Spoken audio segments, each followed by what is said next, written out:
she's unable to talk. We want to allocate her to the community, back to the community, to her people.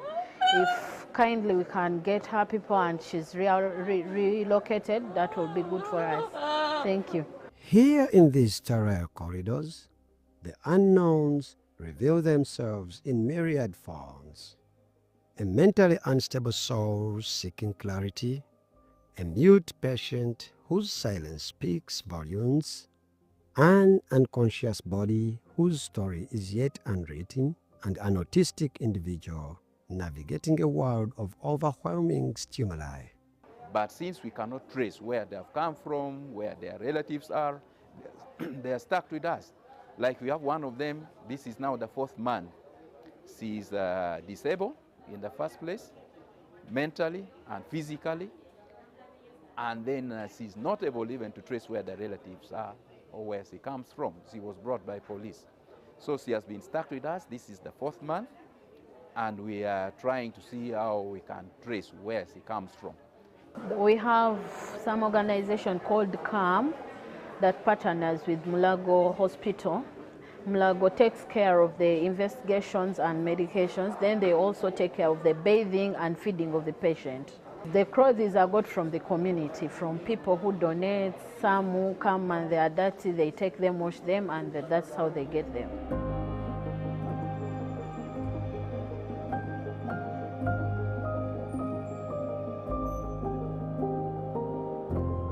And here, it's constant labor, finding ways to soothe his agitation, to offer moments of stability in his turbulent world. Because when you keep a patient on the ward for so long, there's a risk of hospital-acquired infection. And those hospital-acquired infections are more difficult to treat than most of the infection you get from the community. That is a big problem. But we are lucky we have not had a lot of that problem for now. Maybe because we have a higher turnover, most of our patients don't stay for long. So maybe that is what is helping us, but the risk is there, keeping them for long.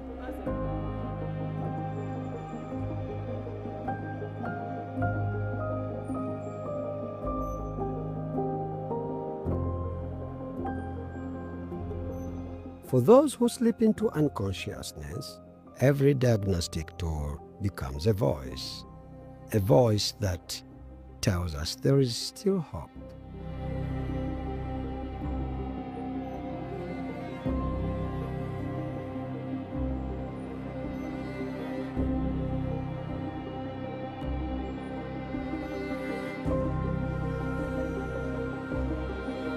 I'm called Dr. Wamala David. I'm the head of the medical emergency unit. And on our unit, we have a patient by the name of Boyondo Wile. He's a very needy patient. He has no caretakers. And he was brought in unconscious, meaning that he wasn't aware of what was happening around him. He had difficulty in breathing, and he had a high temperature. So the investigation so far, we believe that he has an infection in the brain, and as well as an infection in the lungs. That's what we are treating him for here.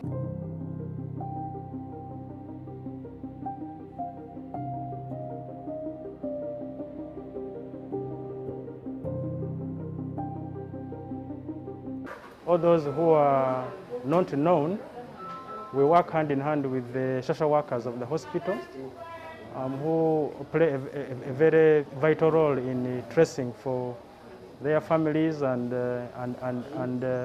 eventually they are able to connect them again with their families, and also trace where they come from.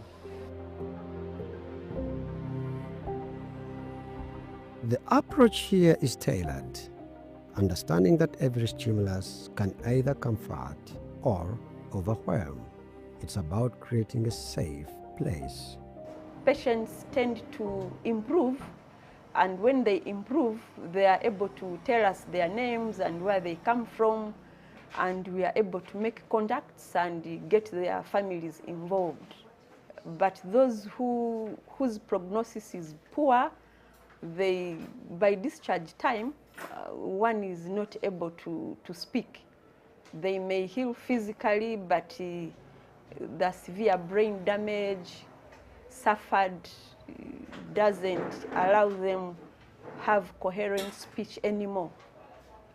And those ones are unknown permanently. But those who improve in the course of treatment, they tell us where they come from, and we get contacts, and they are able to go back home. If there are children who are abandoned, we work with the probation and welfare officers in the different divisions of Kampala. And for those who come from up country, we have contacts and that network. It helps us a lot, and we work with them to place the children.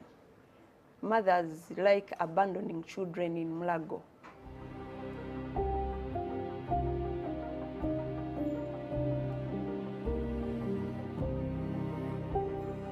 Each unknown carries a history that, for now, remains unwritten. A blank page awaiting the possibility of rediscovery.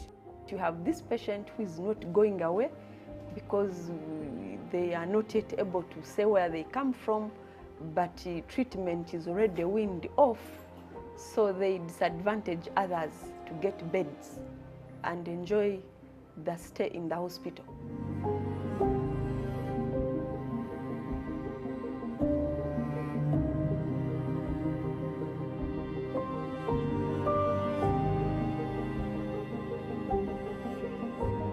Most times it's these struggling families, and a mother will tell you she has 7 children, she's widowed, and this admitted member cannot hold her entirely. The season for growing beans is due. So when she's on ward, her mind is home, and they just make tough decisions and go. But inside their hearts, they know this is our loved one, but we can't manage staying in hospital for a period of time that is unknown, and we miss the planting season. In these moments, the hospital becomes more than a facility. It transforms into a sanctuary for souls in distress.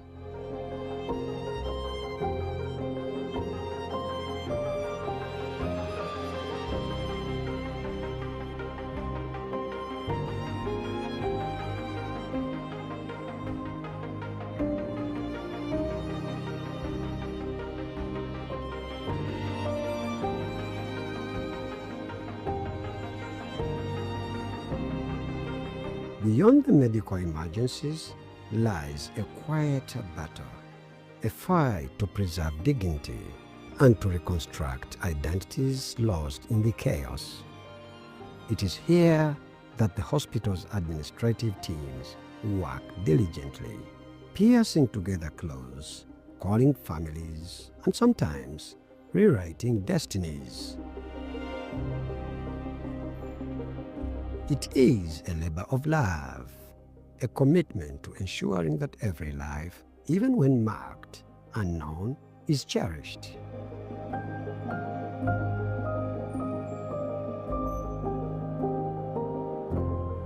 In every emergency, in every surgery, and every quiet conversation, there is a spark, a promise that no one is truly lost.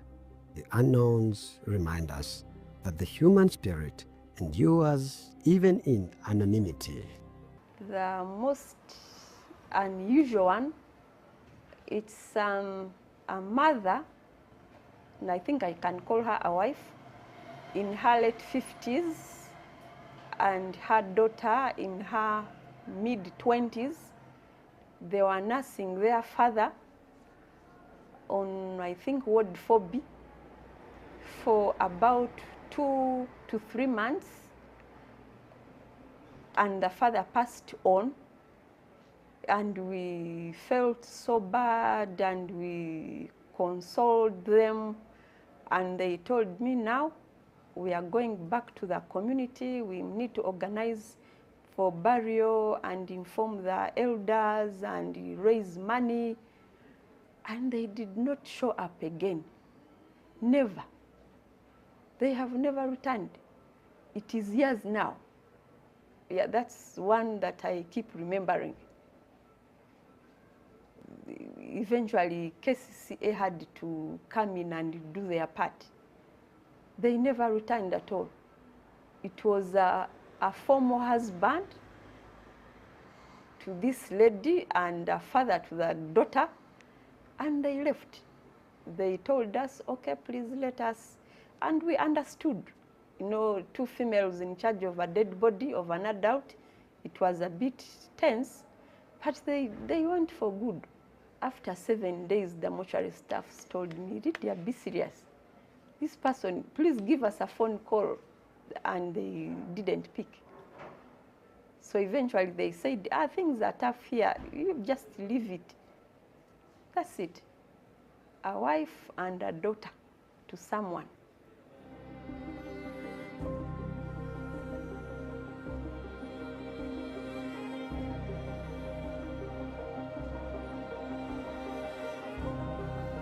While these faces may be unnamed today, the compassion that envelops Mulago Hospital ensures that their stories matter. Every heartbeat is a testament to resilience. Every act of kindness, a promise that identity is more than a name. It is the essence of being human. I urge everybody to look after your loved ones. Don't abandon. It is tough. When patients are neglected, the recovery process is interfered with. Show people love when they are still alive, when they are happy, when they are in pain. That is the most important gift that they need. The unknowns may walk with no name on their lips, but their stories echo in every act of care. They remind us that every life, no matter how fleeting or fragmented, is deserving of hope.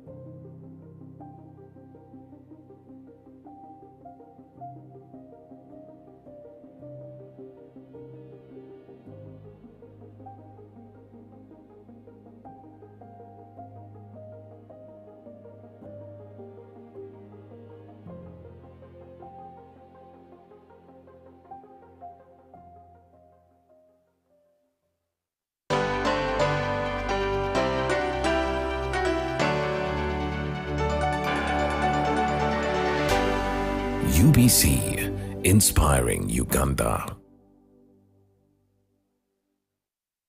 A new dawn on Behind the Headlines with me, Timothy Nyangweso. Every Wednesday, live in our studios in the heart of Kampala. We have conversations that have analysis, explanation, but not every truth is fact, and not every fact is truth. Every Wednesday, 10 p.m. on your public broadcaster.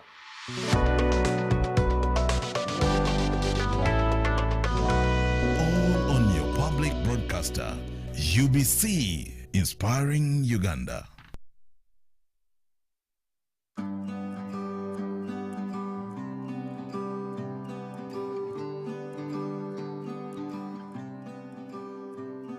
Hello, my name is Joseph Ijala.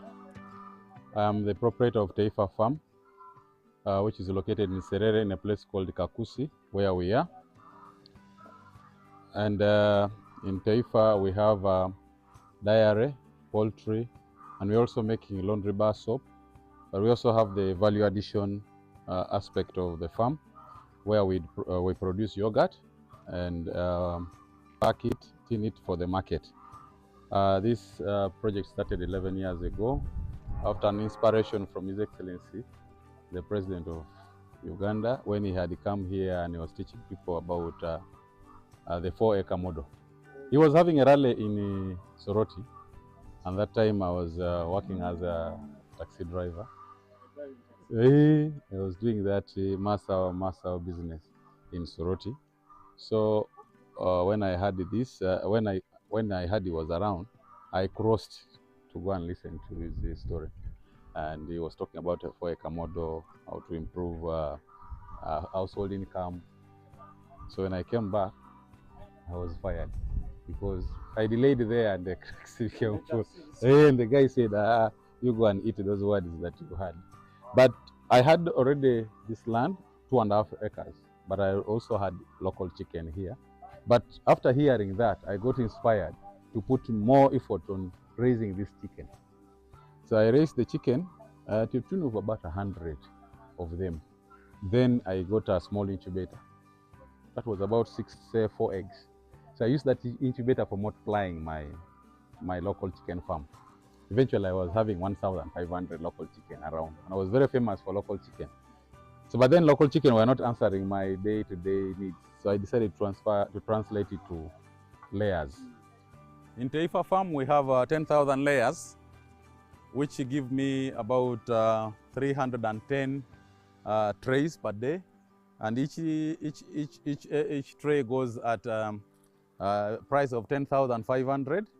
So approximately about 3 million shillings a day from the eggs that we get. Of course, it varies depending on the cost of the feeding, but